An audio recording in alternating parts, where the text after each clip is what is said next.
history at just 20 years old to become the youngest player to score 10-plus points in an NBA Finals game. The talent that he has, while in speed and strength, is a very unique combination. The Dylan Harper story is getting wild.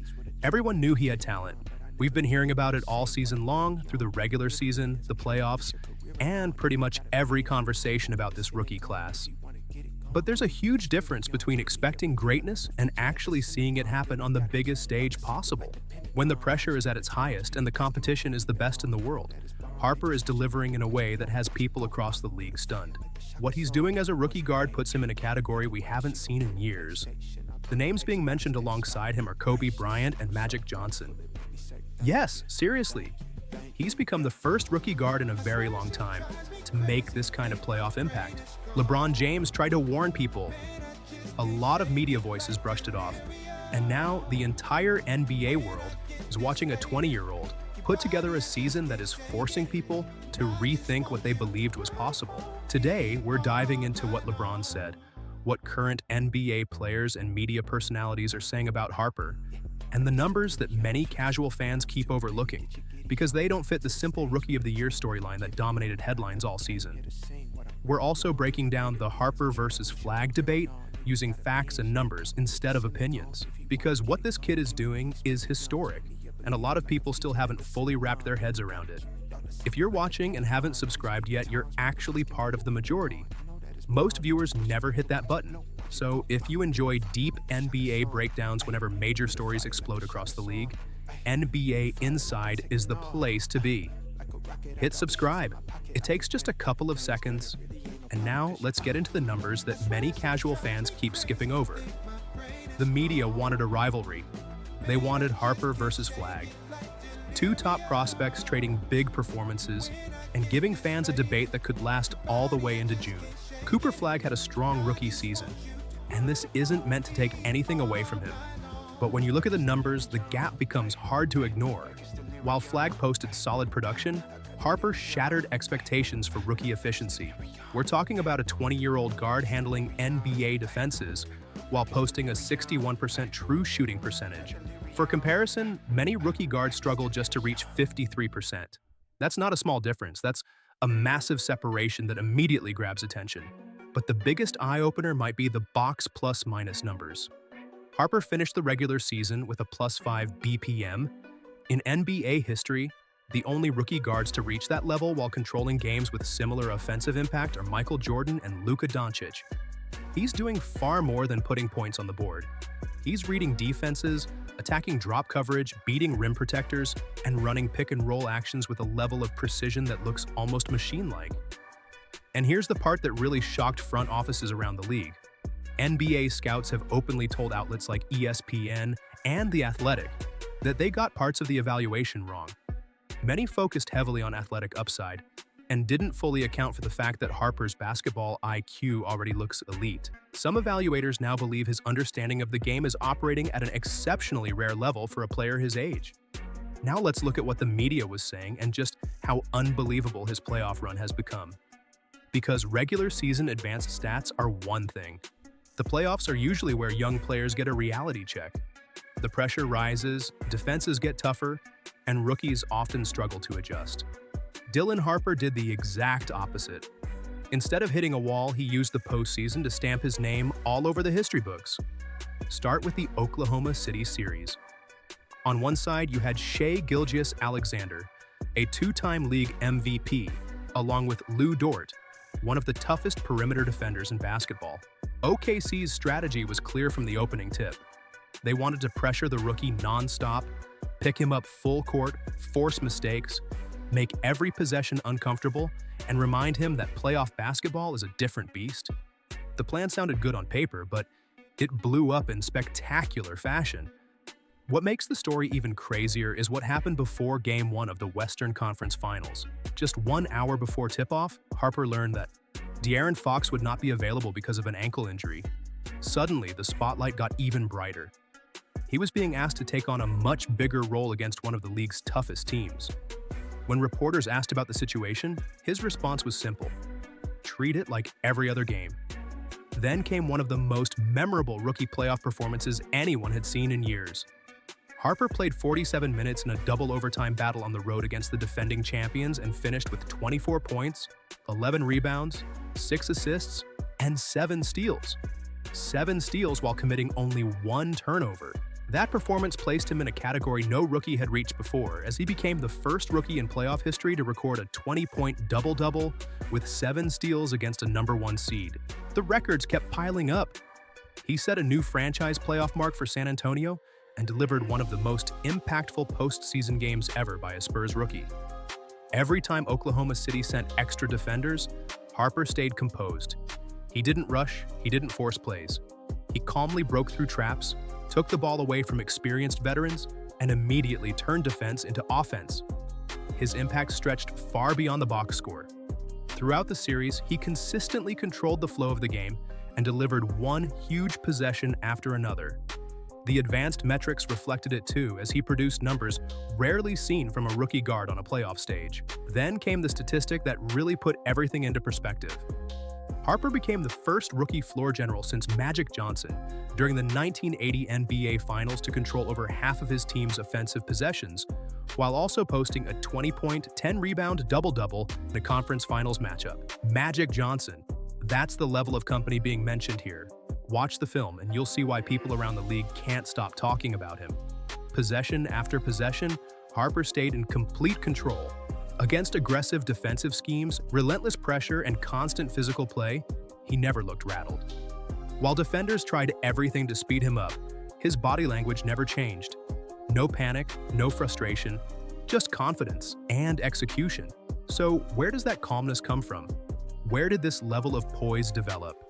Before the breakout season, before the playoff headlines, and before his rise into one of basketball's biggest stories, Harper received an invitation that would leave a lasting impact on his development. Giannis Antetokounmpo invited him to a private workout session. During an appearance on Carmelo Anthony's 7 p.m. in Brooklyn podcast, Harper explained that he expected a relaxed workout. Instead, he found himself learning directly from one of the most dominant players in the game. According to Harper, Giannis introduced him to the concept of kill spots on the court. These are specific locations where a player's efficiency can dramatically increase because of repetition, comfort, and precision. Giannis reportedly made Harper stay in the same spot for nearly 20 straight minutes, taking the exact same shot again and again. The goal wasn't just to make it. The goal was to make it automatic. That lesson stuck. Over time, those repetitions became habits, and those habits started showing up on the biggest stage in basketball. Now go back and watch the Western Conference Finals footage again. What stands out isn't a rookie trying to survive the moment.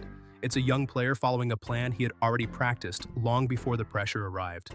Every time Oklahoma City tried to speed him up, Harper slowed the game down. He used his size, stayed under control, and worked his way into those same kill spots he had drilled over and over during that private workout with Giannis. The movements looked familiar because they were. He went on the fly. He was executing a blueprint that had already been built into his game. And when Giannis saw Harper putting those lessons to work on the playoff stage, he couldn't stay quiet. During a live stream, Giannis praised the young guard, saying, "You know, Dylan Harper, this kid right here, what he's doing in these playoffs as a rookie, it's unbelievable. He's out there battling with the big boys. No fear, just pure basketball love. You gotta respect that." Think about who that praise is coming from.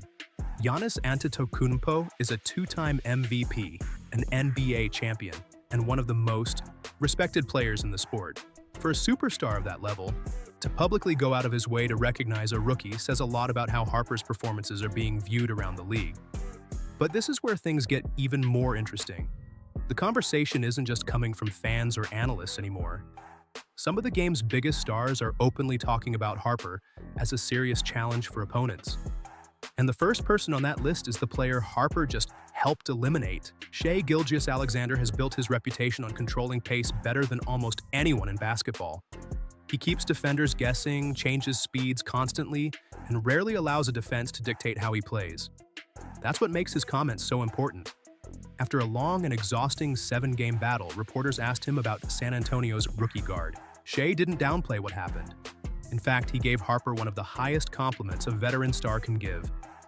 He pointed out that most rookies enter the playoffs trying to play too fast. They rush possessions, force decisions, and eventually run into trouble. Harper, according to Shea, did the opposite. Instead of speeding up, he slowed the game down. He stayed patient. He stayed composed. And when that observation comes from a two-time MVP who had just seen his season end, it carries extra weight. That's more than praise. That's the kind of statement that gets the entire league paying attention. Then there's LeBron James. LeBron had been talking about Harper's potential long before the playoff spotlight arrived. He repeatedly highlighted the patience, the decision-making, and the way Harper controls defenders once he gets them on his hip. At just 20 years old, Harper was already showing an advanced understanding of how to operate in pick-and-roll situations against elite defenses. That's why so many people around the league keep using the same description. He's not simply reacting to what the defense gives him. He's thinking ahead. He's reading multiple options at once and putting defenders in difficult situations. As LeBron and others have pointed out, that's a rare trait for a player this young. And then came the biggest stage of all, the NBA Finals. In Game 1 against the New York Knicks, Harper came off the bench and instantly changed the energy of the game. From the opening quarter, he looked completely comfortable under the bright lights. He scored 10 points, shot a perfect 3 for 3 from the field, and posted a plus 13 during the first quarter as the Spurs exploded on a 20-3 run. By the end of the night, Harper had 16 points on 6 of 10 shooting in just 28 minutes. But the history didn't stop there. His 10-point first quarter became the highest-scoring first quarter by a rookie in an NBA Finals Game 1 during the play-by-play era dating back to 1998. The previous mark was 4 points by Jordan Bell in 2018. 4 points compared to 10 points. That's a massive jump on one of basketball's biggest stages. The records kept stacking up. Harper also passed David Robinson's previous mark to become San Antonio's all-time leading rookie scorer in a single postseason. On top of that, he became the first Western Conference rookie since Magic Johnson in 1980 to record at least 250 points and 100 rebounds during a single playoff run. The deeper the postseason went, the more his name kept showing up next to some of the biggest legends the game has ever seen. David Robinson, Magic Johnson. Those are the kinds of names Dylan Harper is being mentioned alongside right now. Whether people expected it or not, that's the level of company his playoff run has placed him in. The Spurs dropped that game 105-95, but what stood out afterward wasn't the score. It was Harper's reaction. At just 20 years old, playing on the biggest stage in basketball, he showed the same calm mindset that has defined his entire postseason run. No panic, no excuses, no signs that the moment was too big for him. Then came Game 2, and things got even more dramatic. New York built a sizable second-half lead and stretched the advantage to 97-83 in the fourth quarter. It looked like the Spurs were running out of answers, but Harper and San Antonio refused to fold. Harper attacked the paint and helped spark a comeback. He scored a crucial basket to tie the game at 97, and suddenly the momentum shifted. The Spurs ripped off a 14-0 run that completely changed the atmosphere inside the arena. Then came one of the biggest sequences of the night. Harper came up with a steal against Mikal Bridges and quickly turned it into an and-one opportunity for Victor Wembanyama. Just like that, San Antonio found itself holding a 2-point lead with less than a minute remaining. Harper finished with 15 points on 6 of 12 shooting and continued to be one of the Spurs' most reliable offensive contributors. Unfortunately for San Antonio, a tough final stretch led to a heartbreaking 105-104 loss, putting them in a 0-2 hole in the series. But at this point, the conversation has moved beyond a feel-good rookie storyline. People around the league are starting to ask a different question. Should Spurs head coach Mitch Johnson be giving Harper more than 28 minutes a night in a finals series that San Antonio desperately needs to turn around? And that's where things get really interesting, because this isn't just about what Harper is doing today. It's about what he could become over the next several years. When you look back at the great championship teams, the ones that built lasting success, there was usually more than one star carrying the load. Larry Bird had Kevin McHale. Magic Johnson had James Worthy. Michael Jordan had Scottie Pippen. The greatest teams often featured a superstar and another elite player who made life impossible for opposing defenses. That's why more people are beginning to talk about Harper and Victor Wembanyama as a potential long-term partnership. Not years from now, not as a distant possibility, The discussion is happening right now while Harper is still a rookie playing in the NBA Finals. The best second stars in league history rarely demanded attention from day one. They earned it through performance. They showed up in pressure moments. They delivered when their teams needed them most. Over time, the league had no choice but to recognize what was happening. Harper is starting to build that reputation game by game, series by series, and milestone by milestone. And there's another layer to this story that often gets overlooked. Basketball has been part of Harper's life from the very beginning. His father, Ron Harper, won 5 NBA championships and played important roles on some of the most successful teams in league history. He experienced championship basketball firsthand and understands exactly what it takes to compete at the highest level. Now he's watching his son make headlines on the sport's biggest stage. A 20-year-old reaching the NBA Finals, setting franchise marks, drawing comparisons to legends, and earning praise from some of the game's biggest names. It's the kind of journey any basketball family would be proud to witness. The basketball roots run even deeper. Dylan's brother, Ron Harper Jr., also reached the NBA level. The Harper family has spent years around the game, watching Dylan develop, learn, and prepare for moments like these. Now the spotlight is on him, and the entire basketball world is paying attention. Because while award rules may keep him out of certain conversations, many people around the league have started reaching the same conclusion. Harper belongs among the very best players in this rookie class. The debate that once felt wide open is becoming harder for some observers to ignore. The San Antonio Spurs didn't just add another talented guard, they found a floor general who already commands respect across the league. A player who sharpened his game through lessons from Giannis, earned praise from LeBron, impressed elite veterans, and produced a rookie playoff run that keeps placing his name next to some of basketball's biggest legends. And maybe the most remarkable part of all is this. The Spurs are down 0-2 in the NBA Finals. The pressure couldn't be any higher. Yet Dylan Harper still looks like the calmest person in the building.